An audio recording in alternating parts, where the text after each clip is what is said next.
السلام علیکم ورحمۃ اللہ وبرکاتہ۔ الحمد للہ حمدا کثیرا طیبا مبارکا فیہ،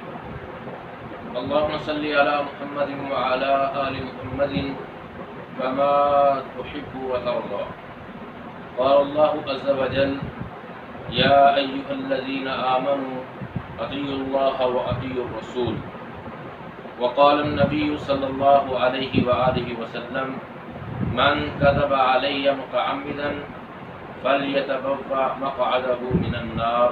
او كما قال النبي صلی اللہ علیہ وآلہ وسلم۔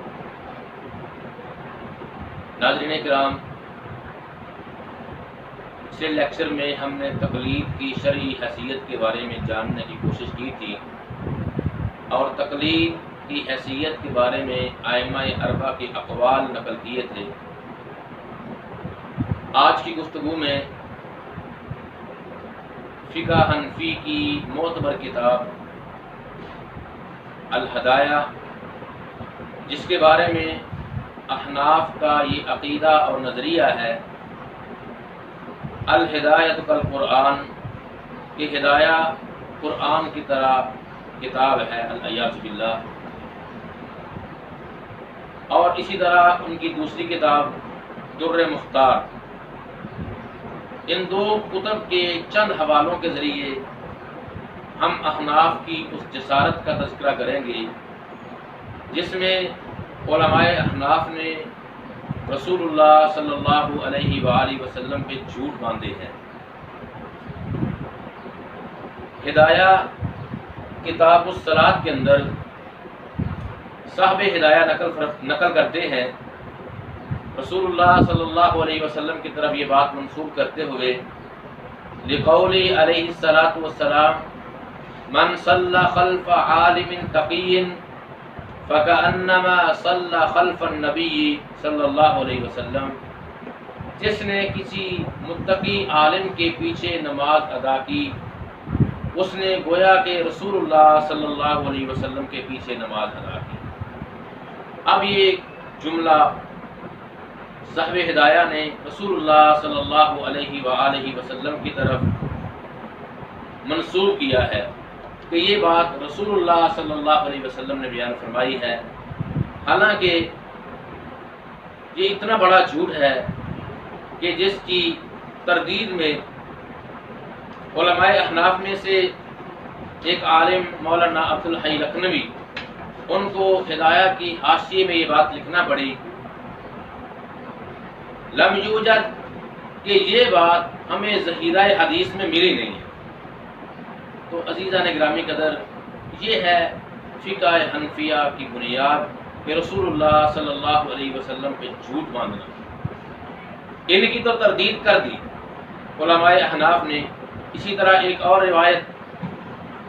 ہدایہ جلد اول کتاب الزکوٰۃ کے اندر صاحب ہدایہ نے نقل کی ہے حدیث علی موقوفا و مرفوعا لا یؤخذ فی الزکوٰۃ الا لشیء، کہ زکوٰۃ میں سے کچھ بھی نہیں لیا جائے گا، زکوٰۃ فرض نہیں ہے۔ اور اسی طرح اگر اس روایت کو دیکھا جائے تو یہ سیدنا علی اور رسول اللہ صلی اللہ علیہ وسلم پر صریح بہتان ہے۔ اس کے بعد ہدایہ کی معروف کتاب در مختار میں انہوں نے اپنے موصوف امام، جن کو انہوں نے امام اعظم کا لقب دیا ہوا ہے، میری مراد امام ابو حنیفہ علیہ رحمہ، ان کی عزت اور توقیر کو بڑھانے کے لیے احادیث گڑی ہے، اور آج تک کسی حنفی عالم دین نے اس حدیث کی تردید بھی نہیں کی۔ مقدمہ در مختار کے اندر صاحب کتاب نقل کرتے ہیں کہ رسول اللہ صلی اللہ علیہ وسلم نے ارشاد فرمایا ان آدم افتخر بی وانا افتخر برجل من امتی، کہ حضرت آدم علیہ السلام مجھ پہ فخر کیا کرتے تھے، وانا افتخر برجل من امتی، اور میں اپنی امت کے ایک فرد پہ فخر کرتا ہوں، اسمہ نعمان وکنیتہ ابو حنیفہ هو سراج امتی، اس کا نام نعمان ہوگا، اس کی کنیت ابو حنیفہ ہوگی، اور وہ میری امت کا چراغ ہوگا۔ یہ روایت صاحب در مختار نے اپنی کتاب کے مقدمے کے اندر نقل کی ہے، اور اگر اس روایت کی سند مانگی جائے کوئی سند نہیں ہے، یہ من گڑت روایت رسول اللہ صلی اللہ علیہ وسلم پر صریح بہتان اور جھوٹ ہے۔ شاید علماء احناف اس بات کو بھول گئے۔ کائنات کے امام نے فرمایا تھا من کذب علی متعمدا فلیتبوأ مقعدہ من النار، جس نے میرے اوپر جان بوجھ کر جھوٹی بات منسوب کی اسے چاہیے کہ اپنا ٹھکانہ جہنم میں بنا لے۔ اور دوسری بات صاحب در مختار نے یوں نقل کی ہے کہ رسول اللہ صلی اللہ علیہ وسلم نے فرمایا ان سائر الانبیاء یفتخرون بی، کہ سارے کے سارے انبیاء میرے اوپر فخر کرتے تھے، وانا افتخر بابی حنیفہ، میں ابو حنیفہ پر فخر کرتا ہوں، من احبہ فقد احبنی، جس نے ابو حنیفہ سے محبت کی اس نے میرے ساتھ محبت کی، ومن ابغضہ فقد ابغضنی، جس نے ابو حنیفہ سے بغض کیا اس نے میرے ساتھ بغض کیا۔ عزیزان گرامی قدر، یہ اتنا بڑا جھوٹ ہے، میں علماء احناف اور فقہائے احناف کو چیلنج کرتا ہوں کہ آئیے ان روایات کی سند پیش کریں، یا پھر لوگوں کے سامنے آ کر ان روایات کی تردید کریں کہ ہمارے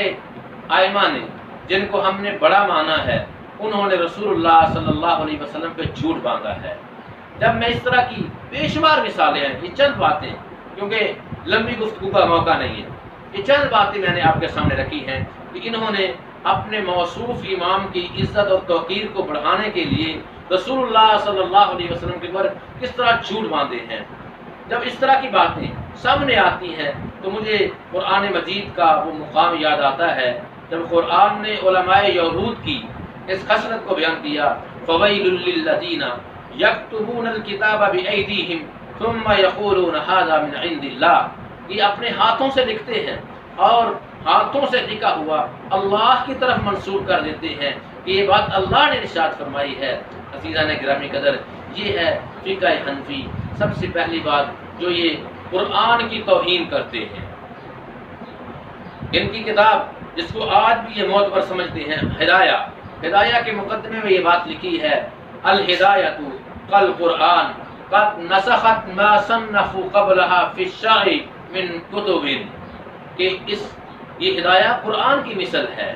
یعنی اتنا بڑا جھوٹ ہے۔ قرآن کو اللہ نے نازل کیا، قرآن رسول اللہ پہ نازل ہوا، قرآن لا ریب کتاب ہے، کسی مسلمان کو قرآن کے اوپر کوئی اختلاف نہیں ہے، لیکن بدقسمتی کا عالم یہ ہے کہ ہدایہ کو پڑھنا شروع کریں، پوری ہدایہ کے اندر جھگڑا ہی جھگڑا نظر آتا ہے، اور جھگڑا کون کرتا ہے؟ امام ابو حنیفہ کے ساتھ ان کے شاگرد جھگڑا کرتے ہیں، لیکن قرآن میں تو کہیں جھگڑا نہیں ہے۔ قرآن نے جھگڑا کیا ہے تو کافروں کے ساتھ کیا ہے، حضرات ذی وقار۔ دوسرا، انہوں نے رسول اللہ پہ بہتان باندھے ہیں کہ رسول اللہ صلی اللہ علیہ وسلم نے امام ابو حنیفہ کو اس انداز سے بڑھا چڑھا کے بیان کیا ہے۔ اور تیسری بات، رسول اللہ صلی اللہ علیہ وسلم کو ایک عام آدمی کے برابر پیش کیا کہ اگر کوئی شخص کسی متقی امام کے پیچھے نماز پڑھتا ہے وہ ایسے ہی ہے جیسے اس نے رسول اللہ کے پیچھے نماز پڑھی ہے۔ یہ ان کی غلط باتیں ہیں جو فقہ ان کے ساتھ ایسی ہزاروں غلط باتوں کے ساتھ بھری پڑی ہے۔ عزیزان گرامی قدر، آئیے آج کا میرا میسج میرے ناظرین کو، میرا پیغام میرے سامعین کو صرف یہی ہے کہ خدا را چھوڑ دیجئے ان علماء کے چٹکلوں کو، آ جائیے قرآن و حدیث کی طرف۔ قرآن بالکل واضح ہے، قرآن بالکل آسان ہے۔ قرآن کہتا ہے وَلَقَدْ يَسَّرْنَا الْقُرْآنَ لِلذِّكْرِ فَهَلْ مِن مُدَّكِرٍ، قرآن آسان ہے، نصیحت حاصل کرو قرآن سے، علم سیکھو حدیث سے۔ جب قرآن و حدیث کی طرف آئیں گے سارے کے سارے مسائل